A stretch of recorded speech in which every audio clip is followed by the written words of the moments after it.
Hi, I'm Ray Grijalva. And I'm Anne-Marie Grijalva. And I'm Dave Olson. And this is The Joy of the Faith.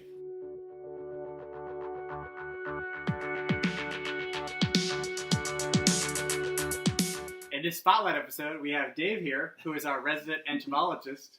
And Dave, can you explain what that is? So an entomologist is someone that studies insects. So I actually work with insects and trees, so I'm kind of a weird mix of entomologist and forestry. But So whenever we have a question on bugs or trees, we go to Dave. yep, getting the weird pictures of bugs. Exactly. What is this? He gets really hyped about it, that you can see here on Oh, Dave of being course. hyped about trees and bugs. So Dave's here to answer our 3 spotlight questions. So Dave, first of all, how do we meet? Well, we met actually the first time. It was kind of the unofficial. I was at Latin Mass, and I think it was only my second time at Latin Mass. And I'm standing there in the pew and didn't have a missal or anything, so I'm basically, just trying to follow the Mass as is. And Ray comes up and stands next to me, and he's like, "Hey, do you want to follow along in the missal?" And me being, my usual weird self, I'm like, "Oh, no, that's fine." And I'm like, "Okay." And then I was like, "Oh, that was weird." But That's hilarious. then a few weeks later, I was leaving Latin Mass, and I was getting into my car, and Ray comes up and knocks on the window, literally. He's like, "Hey," and he introduces himself, and he's like, "We're all going to Chipotle. Would you like to come?" And that's what started it. Yep. And Creed for Dave status right came. there. He came to Chipotle. He did with come. us. He did. And then afterwards, you actually came over to our house and watched a movie with us. Yeah. So that is like super intense. I guess he saw all our friends and was like, okay, I guess I can trust him. So Yeah. that was pretty awesome. Yeah, that was a good way of meeting. So Dave, like many other people, we met chasing down after Max. And Dave's our first reject where Dave was like, no. Well, the first time. Yeah, the first time. And I remember telling everyone, I was like, I asked this guy if he wanted a missile, and he said no. And I was like, well, that's kind of weird, but okay. Don't give up, people watching. Because you might get awesome friends like Dave. And then the second question we have for you is, what have you either learned from us or the Joy of the Faith channel? I think probably one of my favorite videos from the Joy of the Faith channel was actually about the biblical roots of confession. Because I found that really cool, because, that's often a thing that gets brought up a lot when like Catholics and Protestants are talking and stuff, is like, well, where is confession found in the Bible? And you hear a lot of explanations kind of thrown out about it, and I think like in that video, Ray, you really like laid out some really cool like biblical examples of confession and like things that like I never really thought of. I'm like, oh, that makes sense now. It's kind of like an aha moment. Yes. Like, Sweet. Well, I'm glad to hear that. And it's pretty cool because I'm sure you enjoyed that video because you're dating Carrie, yes, who's awesome, right? Yes. And she's currently looking into the faith. She Yep. actually subscribed, so thank you, Carrie.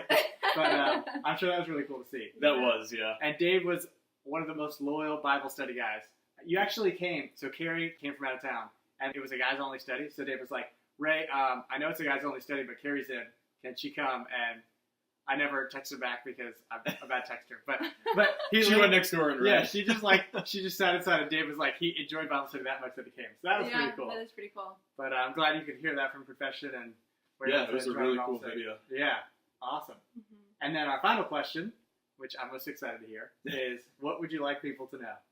So I think just with my background being a scientist and everything, I think probably the one thing that I would like to say is we hear a lot about how like science and faith don't mesh, but I'm always like kind of like, yes, they do, because with at least with my profession in entomology, actually one of the modern fathers of entomology, John Henry Fabre, I'm not too sure how to pronounce his last name, but he was a French biologist around the time of Charles Darwin, actually, and he's considered the father of modern entomology. Did a lot of work with behavior and with pheromones and different things like that, like really groundbreaking research, and he was actually entirely driven by his faith. He was a super devout Catholic and was very driven by his faith. And you actually find that in a number of places with a lot of these like founders or like groundbreakers in the scientific field, where their Christian faith is really what drove them so far and to like make a lot of these discoveries. So this idea that faith and science don't mesh, it's really just not true.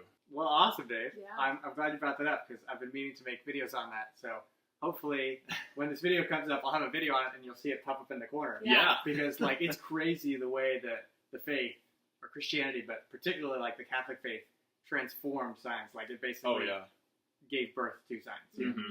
And then one last thing I wanted to ask or have you bring up on video while we have you here is at one of our house parties that we had, you were talking to Adam and I about Carrie and how she like thought that the Catholic Church was all like old people, and like Yeah. getting involved in this community was like super awesome for you.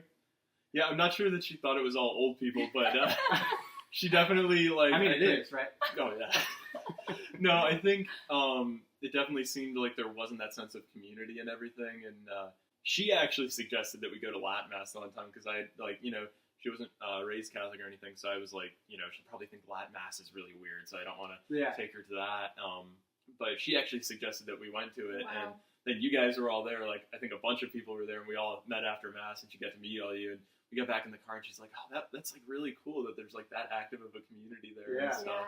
Yes. And it's really been inspiring, I think, to like both of us actually. I know. So it's like it was a really awesome thing. And it's cool to see, like, I guess your involvement, like, with all of us, because, I mean, I don't know, like, how many people you knew before you got, like, involved in the community, but you've been pretty involved in the community, so Yeah, that's it's true. been really cool. I'm sure it's made life a little more fun. Oh, definitely. It was definitely weird because I moved to Lexington from Western New York originally for my master's, and it was pretty lonely at first before I kind of like discovered the community here and everything. Yeah. And it's really been just an amazing experience. It really shows how important community is. Oh, yeah. Mhm. And it's cool, because yesterday we went to Mass in the morning at 8 o'clock on a Saturday.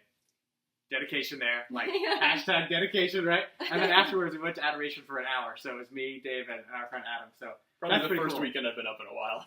I know, right? So it's Yeah. great to see how community brings us obviously closer to each other, but most importantly to Jesus. Yeah. So, Mhm. Dave, we appreciate you coming Yeah, and thank speaking you, for the guys. show.